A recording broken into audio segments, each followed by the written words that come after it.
यशस्वी उद्योजकच्या या भागात आपले सहर्ष स्वागत आहे. छंद म्हणून जोपासलेल्या कलेचं व्यवसायात रूपांतर केलेल्या मुकुंद दातार यांच्या आर्टमॅन या फर्मची ही यशोगाथा. व्यवसायाने कमर्शियल आर्टिस्ट असलेल्या मुकुंद दातार यांनी पुण्यातील टिळक रोडच्या अभिनवमधून कमर्शियल आर्ट्सची डिग्री संपादन केली. मूर्ती घडवण्याचा व्यवसाय स्थिरावल्यानंतर देखील आपल्यातील ही कला इतरांपर्यंत पोहोचवावी या आवडीतून मधुसूदन यांनी अनेक कार्यशाळा घेण्यास सुरुवात केली. पर्यावरणपूरक रेखीव आणि खडे यांचा अधिक वापर न करता मातीचे सौंदर्य खुलवण्याच्या वेगळेपणामुळे मधुसूदन यांच्या मूर्ती विशेष लक्ष केंद्रित करतात.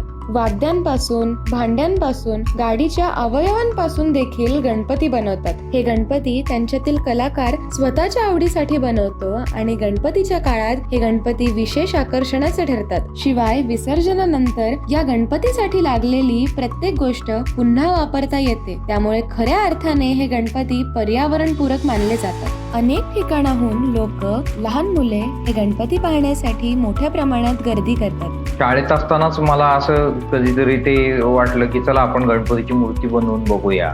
माती वगैरे घेऊन असं गोळा करून एक मूर्ती बनवली आणि ती बऱ्यापैकी जमली.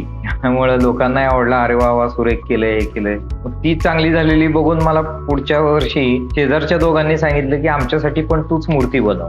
घरची मूर्ती तेव्हापासून मी मीच बनवतो. इथे आल्यावरती स्वतःचा फ्लॅट बीट घेतल्यावरती मग परत मी सुरू केलं काम. तो मंडळ होतं 4 सोसायट्यांचं मिळून गणपतीचं. त्याच्यासाठी मूर्ती बनवायला सुरुवात केली मी. पहिल्या वर्षी 5 होत्या, दुसऱ्या वर्षी 8 झाल्या, तिसऱ्या वर्षी 12 झाल्या. असं करत करत आजपर्यंत आता माझ्याकडे 20-25 मूर्ती असतात.